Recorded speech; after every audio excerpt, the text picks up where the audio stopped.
Bibendum, a silent watcher. The old Michelin Man figurine sat on a dusty shelf in Greg's garage. It was a vintage piece, yellowed, cracked, but still bearing that signature grin. Greg had found it at a flea market, bought it as a joke. Yet every time he glanced at it, an unsettling feeling crawled down his spine. One night, while fixing his car, he thought he saw the figurine move. Just a fraction, just enough to make his breath hitch. He shook his head, blaming exhaustion. But when he turned back, it was gone. A week later, Greg was driving down the I-95 at night. The road was empty, his headlights cutting through the darkness. As he approached an old semi-truck, his stomach clenched. A figure clung to the back of it. At first he thought it was a bundle of rags or a tarp flapping in the wind. But as he got closer, his blood ran cold. It was him, the Michelin Man, or something that looked exactly like it. Its bulging, segmented body shimmered under the red taillights. One hand was replaced by a metallic claw clamping onto the truck's rear bumper. The other hand was waving. Greg's breath hitched. The wave wasn't frantic or threatening. It was slow, deliberate, beckoning. His hands tightened around the steering wheel as he sped up to overtake the truck. As he passed, he risked a glance. The Michelin Man turned its head to face him. Its cartoonish eyes were gone, replaced by hollow black sockets. Then it smiled. Not the friendly corporate grin.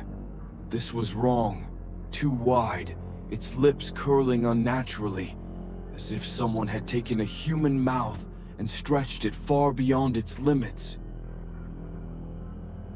Greg doesn't remember pulling over.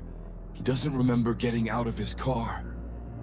But when he woke up, he was standing in the middle of an empty highway. His car was parked at an angle, its engine running.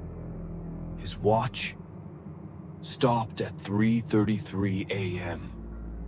And then he heard it, a wet, gurgling sound. It was coming from behind him. Slowly, against every survival instinct screaming at him, Greg turned around. The Bibendum entity stood just 10 feet away, half shrouded in the fog, its white, segmented body pulsating like something organic, like it was breathing. It took a step forward and floated. Its feet never touched the ground.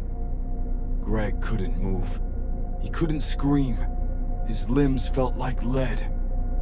The Michelin Man raised its clawed hand and pointed at him. Greg was found wandering a gas station 5 hours later, dazed, his clothes damp with morning dew. The attendant called the police, who asked where he had been. "I don't know," he whispered. His phone was missing. His car was still running on the highway. And in the distance, when the officers drove him back, they found huge, inhuman footprints leading away from his vehicle, disappearing into the woods. Greg never spoke of that night again. But sometimes, in the dead of night, he'd wake up with a burning sensation on his wrist.